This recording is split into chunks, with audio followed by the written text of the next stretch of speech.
Hello, friends, and welcome to another episode of the This Is Gonna Hurt podcast, and also now the Capitalize Your Best podcast. I appreciate you guys hanging in there with me while I've been running two at one time. Very thankful to recapture, capitalize your best, and this is gonna hurt. And I thought, you know what? What better at this point in time than to have my very good friend Mary Tannous back? This is, if I'm not mistaken, I think her third time here. And Mary is with Patriots Tax and Accounting and also Patriots Tax Bookkeeping. They do so much, but her background is incredibly varied. And it'll be good to have her back on the show. We have a lot to talk about. We're going to talk about taking risks.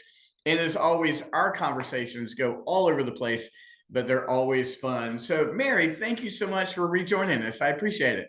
Yeah, it's always fun to be here with you, Gordon. Thanks for all you do for the community. Well, thanks. Mary, I believe you've been on the show. You and I did a one-on-one episode, and then we did another episode where Cody was on, and that episode was really about just partnerships. But then you and I have been talking about risk taking. But before we hop into all of that, for anybody who is not familiar with you, I want to make sure we get that out of the way. People need to know who you are. Mary, do you mind just kind of introducing yourself a little bit? Certainly. So, my name is Mary Tannous, the group founder and chief business officer at Patriots Tax and Accounting in Fredericksburg and Patriots Tax and Bookkeeping here in Katy, Texas. Um, been in the business for over 25 years. Went from being an accountant to collection manager to a sales leader. Then established my consulting business in the technology sector and pivoted across many industries to handle, from operations to accounting to sales and marketing, and helping businesses basically achieve goals through everything I learned throughout the years. Well, Mary, thanks so much. There's a lot in your background and your expertise that didn't get wrapped up into that. And for the sake of our conversation, I want to refamiliarize everybody about how we became friends. But I don't know at this point in time, maybe 3, 4 years ago, I was leading a lead share at our Fredericksburg Chamber of Commerce here. And Mary, you and Carlo came in as visiting. I think you guys had just joined. And immediately I thought, I need to get to know this couple. I just immediately connected with you, your passion, your professionalism. And you guys shared at that point in time that you had just moved to Fredericksburg from Dubai. And now all of a sudden, you guys are in the Houston area. So, one of the things I know about both of you is that you're risk takers. And I'm sure none of these are ever, risks that you're taking that don't have backing behind them and wisdom behind them and research, but they're risks nonetheless. And so, could you at least at this point in time share with me, like, what motivated the risk to move from Dubai to Fredericksburg of all places? That was where I was taken aback. Like, why are they here? What motivated you guys to take that leap and that risk? So, believe it or not, Gordon, that was over about 6 years ago now, a little bit over Is six it really years. that long? Yeah, Wow. time Okay. time flies, but it's been definitely a great pleasure. You're one of the most fantastic people we met Well, since thank you. we joined the chamber and got to know the Fredericksburg community. But I mean, the story is not just from Dubai to Fredericksburg. I mean, from Jordan to the US, 20 years in Pennsylvania, then moving to Dubai overnight, there for a couple years, and then from Dubai to Fredericksburg, was a fantastic transition, to be honest with you. Fredericksburg was a beautiful community to be part of. And the thing is, like, when it happens, it's not easy. And when we established our business in Fredericksburg, it was COVID. So we moved back in 2019, and right away COVID hits, but we still started the business. And an amazing experience back then, definitely painful. It was not easy to dealing with building a business while everybody was trying to figure out all of these uncertainties around COVID. Nobody wanted to spend money. There was not available resources to help. Obviously, even from a parent's perspective, like adjusting and adapting the kids to new schools, because as you know, we have 3 kids.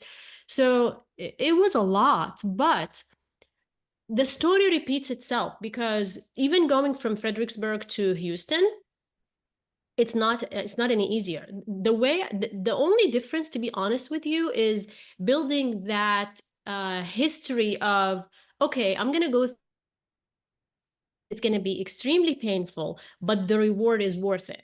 So if I want to summarize how I approach risk and how I even influence whether the team that I work with, or even my family, because they're part of that risk, right, is Mhm. focusing on the outcome, focusing on the result. Because the second you focus on that you're drowning, you're going to drown more, right? But if you focus on, I'm going to reach the island, and I'm going to reach the sun, I'm going to reach the light, I'm going to reach that goal that we have set for ourselves, then everything else becomes part of the flow. It creates a huge momentum and a Mhm. huge bundle of energy that comes and say, you know what, I'm capable. And you know what, if all of these millions of people that took risk and achieved, they were able to achieve, then I can achieve. There's so much more into it, obviously, because you need to calculate what you're doing. You got to pick the right timing. You got to have the right resources. It's a bundle of let's call it toolkit, right? That you need to address. You got to have the right environment around you, the right partners around you, the right voices around you. So much that I can talk about, all day long, about that Mhm. toolkit that continues to also change. It's like a card that you present at the right time, just like what's that card game that kids play, Pokemon cards. Pokemon, Based on yeah. the Yes. situation, you're presenting the right, with the right strengths, and it's the same thing. That's how I look at it. So much in there. I mean, Mary. Yeah, I love the idea of keeping the end goal in mind, because I definitely know that when you're in the midst of the risk, there's an immense amount of pain. There's an immense amount of just the unknown. And if the goal is not big enough, I do know eventually we quit, because there's got to be an end game or a payout or worthwhile that would make you endure it. So my question would be, Mary. So we've got people here listening and watching the show. We've got entrepreneurs, we've got real estate agents, we got folks who are just day to day trying to improve. How do you begin to build risk tolerance? Because I don't know anybody who's succeeded who doesn't have a high level of risk tolerance. Like, you've got to be able to, I always joke with Amy, like, I've got the shoulders for this, Yep. but I don't ask everyone else to have the same shoulders. That's fine. But I know I've got the shoulders for it. And I know every day I'm trying to get stronger and stronger. But how do you begin to build risk tolerance?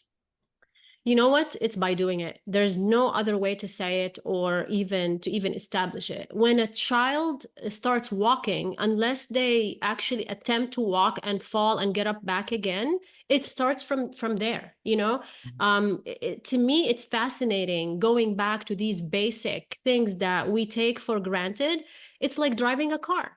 There's a risk in driving a car. If you don't get behind the wheel and basically take that risk and accept that, you know what, I'm going to do this, it's not going to get any easier. It's just going to continue Mm-hmm. to be fear versus Mm-hmm. an experience. So it's basically understanding that it starts with fear, but until you actually do it and face that fear, it's never going to become an experience. And that's with experience is where that tolerance gets built. It's like, you're a runner, right? When you first started running, it was scary, right? It was scary. There was so much involved. You had to focus on so many things, your breathing techniques, your speed, your rhythm to be able to achieve. But then unless you do it, you're never going to get there. And once you do one, let's say, half a marathon, now you're like, okay, check. Now I can do a whole marathon. It's just, that's how it works. I love that, Mary. And one of the reasons, I mean, there's a million reasons why I love running and marathons, is when I put myself under difficult situations that I choose to put myself under, and I willingly do it, and I learn what the steps are and succeed, it enables me, I feel like, when I'm in unknown situations, sales or marketing or growth, I'm like, well, I've learned the muscles of taking risk, and I've learned the muscles to do that, so that I need to do it. But I think your point is, when you find something that motivates you, then you'll do it. So I'll share a brief story, and I hope she doesn't get too upset with me sharing it. And then I have a question for you surrounding it. My oldest daughter, Meredith, had gone through college, excuse me, and had her license, but didn't drive. Like, just it terrified her. Well, guess what? She fell in love, and that's an hour away. And all of a sudden, she called me and like, I bought a car. I'm like, you did what? Like, sweetie, I don't know if I trust you to drive around the corner. And now she's driving back and forth weekends over the mountains, the whole thing. But she found the motivation to take that risk, to overcome the fear. Yep. So I'm going to assume both you and I are entrepreneurs, we're building businesses. There is a financial reward. But for you, Mary, very personal question. What's the reward for you other than the financial reward? I mean, are you asking in regards to growing the business, or are you asking in regards to how I think about anything I want to achieve?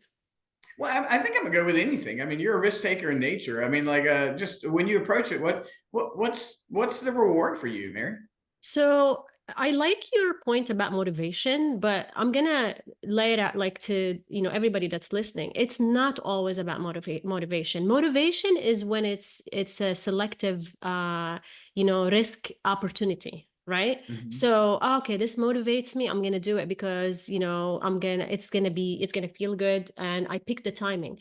But the reality is, in life, especially business owners, sometimes it's not motivation. Sometimes you are extremely the motivation is gone because you're exhausted. There's so much to do. You're dealing with many challenges. Sometimes it's a matter of a decision. It's a matter of a mindset.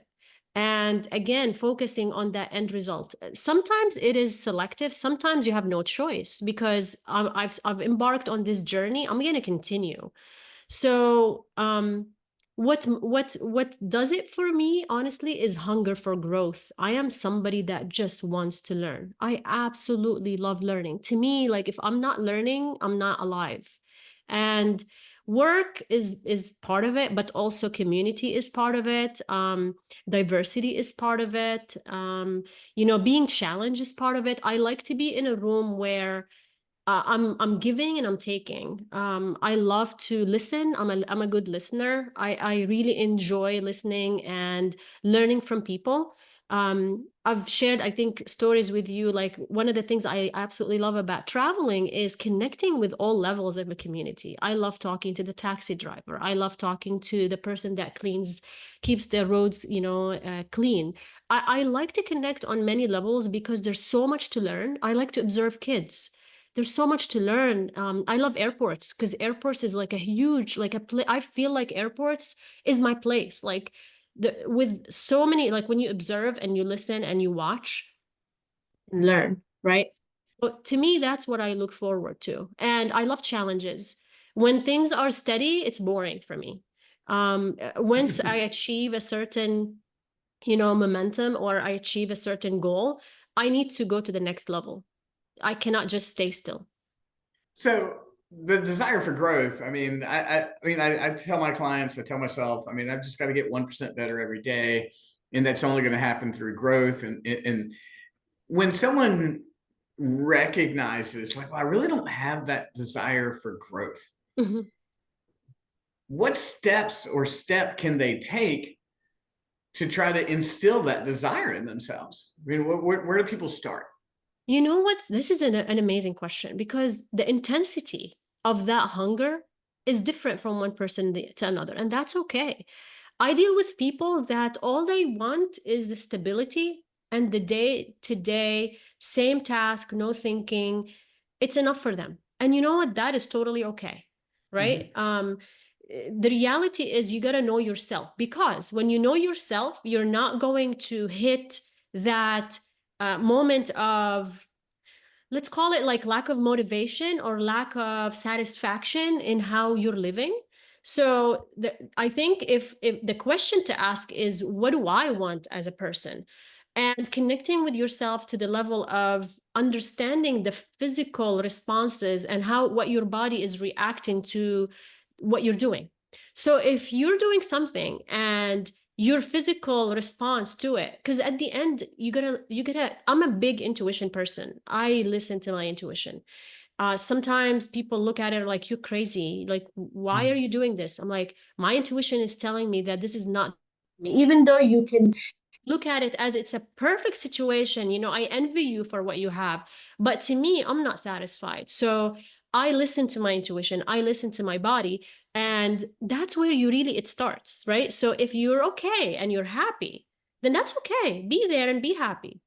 If you're not okay and you're not happy, you got to start asking, your question is, what is it that I need to do Mhm. to get to that level? And that's where it starts. So that's step one.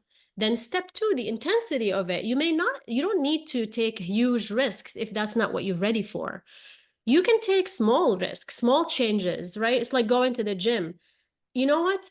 Go to the gym, drive to the gym, sit in the parking lot as a step one. Don't even go down. Just sit in the parking lot. You showed up, right? Then gradually, your body is going to push you to say, okay, now let's get down. Now let's do 15 minutes. Now let's do 20 minutes. So sometimes people need to do that. You got to listen to how you're feeling and what your intuition is telling you, and then to take small steps or steps in the intensity that you can handle. It can be small. If you want to go big, go big, but there's obviously other things that everybody needs to think about when as the risk is bigger, right? I love that, Mary. So, I mean, when we take risks, and in essence, a risk is an element of a strategy. And so, some of us are better at mapping out a full strategy of things. Some of us need to take them step by step and that kind of thing. So, in the term manifest destiny, that's like, this term. It's when we're living out the sense that I'm called to do this. This is the destiny, and I'm just living out the sense of what I know I'm supposed to be doing. Yeah. First of all, do you feel that way? Do you feel like you have this, you're destined to be doing what you're doing and destined for the measure of success that you're achieving? Do you feel that way? Absolutely. I mean, I am a big fan of manifestation. And to me, visualizing is a huge thing. And then also, I spend a lot of time. So it's funny, I'm an extrovert person, right? And extrovert and introvert, sometimes people don't know the true meaning. It's really where the energy comes from, right? So coming it from the outside or from within. And even though I'm an extrovert person and I love people, I discovered in myself that I have which everybody does have a little bit of both, but I do appreciate my introvert side because I like spending time with myself now, which is something I've always struggled with. I grew up in a family where there's people always in the house, and if they're not home, like when I moved to the U.S. by myself, I stopped eating because there was nobody to eat with. So I Mm. actually ended up in the hospital at the beginning of my journey because I was not eating. I became dehydrated and I fainted in college. But it's to that level that I'm not comfortable with being alone, where that changed. Now I love traveling alone, sitting by myself. So why I'm that? Because it's important to spend that self reflection time to understand your purpose, to understand what motivates you, to understand what matters to you. Because when you have all these pieces of the puzzle, now you can build the puzzle. Mhm. So if you don't have the pieces figured out, then your puzzle is not going to have any sense. It's just pieces, and you're going to have challenge connecting them. To me, when you actually know all of those pieces, you listen to your intuition, you know who the people that motivate you, you know how to build the right noise around you, you know the financial side of things, and you know how to plan it, you know how to actually, and if you don't know, you know how to ask for help. All of these pieces, your purpose, what you enjoy doing, what you're good at, what you're not good at, all of these become part of the puzzle. And when you get all pieces of these puzzles of the puzzle, then that becomes your journey. And your journey becomes those pieces of puzzle that you put together when you need to, and you change around, grow. That's the strategy, right? Do I want to make it a big puzzle? Do you want to make it a small puzzle? Where am I heading? But you have to have those pieces to start. I love that, Mary. maybe it was Henry Ford who said it. I believe he said, "If you believe you can, or if you believe you can't, you're right." And so we use that kind of language all the time. People say, "Well, I could never take that risk. I could never do that." And then, of course, you won't. I mean, now doesn't necessarily mean if you go, "I can do that," you immediately do it. How important do you believe, and this taps into what we talked about with manifestation and destiny, and how important do you think it is for the way you speak about what you're doing for your risk to turn out to be a success? How do you believe that those two interplay with each other? You're talking about self-talk? Mm-hmm. Mm-hmm. Okay. I mean, I can destroy myself with self-talk, and I can build myself above to the seventh cloud if I say the right things. That's the bottom line. Here's the thing. The reality is, and that's something that is so powerful that it's so hard for me to understand and believe, even though I am growing more acceptance and understanding that it is something that exists there, that people don't believe in the power of self-talk. They don't understand that what they're telling themselves every single day has a huge impact on their reality. And that, to me, the second I recognized that, I would say 8 years ago, I became like, the power that I feel that I'm capable of is insane. Like, nothing stops me, period. I have challenges. I got risks. I got challenges. I got bad days, just like any normal human being. The only difference is it's the power that I know I have to overcome whatever comes my way, and the faith that when it doesn't happen, it's not meant to be. So like I've started businesses like in the 6 years since we met. I think I've started a few businesses, internationally. And it's not easy when you know you're so able and capable to not succeed. But I also learned that sometimes it's a lesson that I need to learn, and that to accept that even if I don't succeed, it doesn't reflect badly on me. I still have the power. I'm just learning something new. I learned how to select the right partners. I learned how to sometimes, unfortunately, when you want something so bad, um, big part of the sense and the logic and the mental structure gets sacrificed with the emotions, because there's an emotional connection. So I learned how to separate. I learned how to like, I can hear it, I can see it, and I almost know it, but I want it so bad, I'm gonna take that risk, which is okay. Then I taught myself that, you know what, next time, don't really tune out that Mm-hmm. sound that's telling you, maybe the voice, that it's not the right thing. So it's really in the power of believing and what you tell yourself, especially when times are not okay, how to actually overcome it or get destroyed, really. Well, I appreciate the vulnerability of just sharing about businesses making it and not making it. And I think part of the nature of risk is that it will not always succeed. I mean, Hmm. by definition, risk means that there's something that could be lost, Yep. and it takes a ton of resilience. I'll give you an example, and then I'll wrap it up with this question. Alex Ramosi is he owns acquisition.com and doing very well in the podcast circle. And he started out helping gym owners grow their business. And then he was explaining the way he was doing it. And he had this amazing marketing system. And someone came up to him and said, you have an A plus ability, but you're in a C plus opportunity. And he was taken by that because he thought his goal was to build gyms. Or no, you have this marketing ability that's way beyond gyms.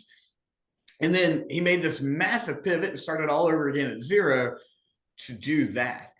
And so much of risk taking is the resilience for something not to work out and then starting all over again. So Mary, right now, if there's someone here and their risks are not paying out, and they don't want to give up, they're learning every day. They're doing everything their mindset they can, but at the moment they're just not getting the results, and they feel that pressure. What encouragement would you give them? There's two things actually I want to give. One, Surround yourself with the right voices, because you do, when in times where you're so demotivated and you're struggling, having the right people around with the right mindset and the right experience, right? The right experience. It's whether you're going to pay for it or not pay for it, it's worth every penny and every minute. Because when things are not clear, that clarity that people around you that you actually choose to support you give you, it's really going to take you to the next level. Because sometimes it's a matter of getting that clarity to understand whether it is it is something you need to do, or what's the actually solution for it, right? Especially with struggles. Number two, it's totally okay sometimes when you're struggling and it's not working and you've tried everything that you can to actually step back. Stepping back is not a sign of failure, it's actually bravery. And the reality is, it's not always, sometimes we feel like this is so what I want to do, but it's not necessarily what you're really destined to do. So take a step back, understand that there are times where, you know what, I need to take a step back. I need to understand, is this really what I want to do? Is this really what I'm good at? And start creating that pieces of the puzzle that we talked about, of your purpose, of what you're good at. Because whatever experience that you are embarking on and you're struggling with, there's two sides to it. Is it a lesson, or is it actually really where you're heading? If it's really where you're heading, just stick with it. Believe in the end goal. You've got to be open for feedback. I think one of the biggest reasons business owners fail is that they think they're right and they don't open for feedback. They're not open for feedback. The reality is, if you're not open for feedback, let me tell you, this is big part of not succeeding. Because that feedback, whether you agree with it or not agree with it, is worth listening to, right? And that's sometimes where the answer is that feedback that you're trying to push away, right? And then, as I mentioned earlier, then the mindset, the self-talk, having the right team around you. Sometimes it is part of the team that you're building within your business that can, take it or, make it or break it. To be honest with you, even if you're doing everything right, if you don't have the army behind you to carry the right flag that you actually are, creating, and the story that you're trying to deliver, it's not going to happen. There's so much to it. But the bottom line is, stick with it, understand yourself, surround yourself with the right voice, make sure that whether if it's meant to be and it is the right thing based on what you're feeling and within your intuition, keep going. It's going to get better. If it's not meant to be, it's okay to step back. That's actually a sign of bravery. You're going to learn something from it. Well, Mary, this has been a masterclass on taking risks. So thank you so much. I want to affirm you as we wrap up. I mean, first of all, I appreciate you greatly as a friend. I appreciate you greatly for all the wisdom you've imparted to me. And I also want to affirm you that with your measure of success, which truly is international and breaking ceilings and doing things that people aren't even aware that you've done, I've always seen you as a person with a wonderful measure of humility, where you could not be a person. You could be absolutely arrogant and awful to deal with. And that's never been the case. You've never wielded either your accomplishments or your abilities in any way other than a desire to serve others. So I want to affirm you in that. I'm thankful for you. And anybody who's listening to this today, you need to go back and start at the beginning and listen to it all over again. Wonderfully, I'm going to do that and go back and take some notes. So, Mary, if people were going to reach out to you or find you anywhere, what would be the best place for them to do that? So I'm on Instagram at Mary G. Tannous. Definitely, you can reach out to the Patriots social media, Patriots Tax Service. We're on Facebook, on TikTok. I'm also on TikTok, Biz Coach Mary. Definitely feel free to email me at mary@patriotstaxservice.com. And like you said, you know what? The more we learn, the more we grow, the more I feel I'm responsible to give back to the community, because it's a gift from God. And I feel like it's a blessing, so I like to share that with the whole world, and definitely benefit from other gifts that people around me, like you, Gordon, what you share and what you give. So I do appreciate you as well. It's a blessing to have you as a friend as well. Well, thank you, Mary. Anybody, if you follow Mary on Instagram, You got to follow on Instagram and just check her stories out every single day. I just love following. I'm always trying to figure out, is Mary trying to reflect on something or teach something? I've given up on that. I'm just enjoying the content. So I'm not going to try to read the tea leaves of what you're trying to say that day. It's just good stuff. That's Guys, part of everybody, it, you know? thank you so much. Every time Mary's been on, you guys have listened and enjoy it. Fredericksburg, definitely check this out. Broader community, please get to know Mary and find her online. And Mary, I'm sure I'm going to have you back on again at some point in time if you're willing. Usually between you and me, it takes about 2 to 3 weeks to figure out what the right time is. But if you're willing, we'll definitely have you back on again. But thank you so Always much. a pleasure. Thank you. All right, everybody. Thanks so much for watching and listening, and we will see you again next week. Thanks so much. Talk to you soon.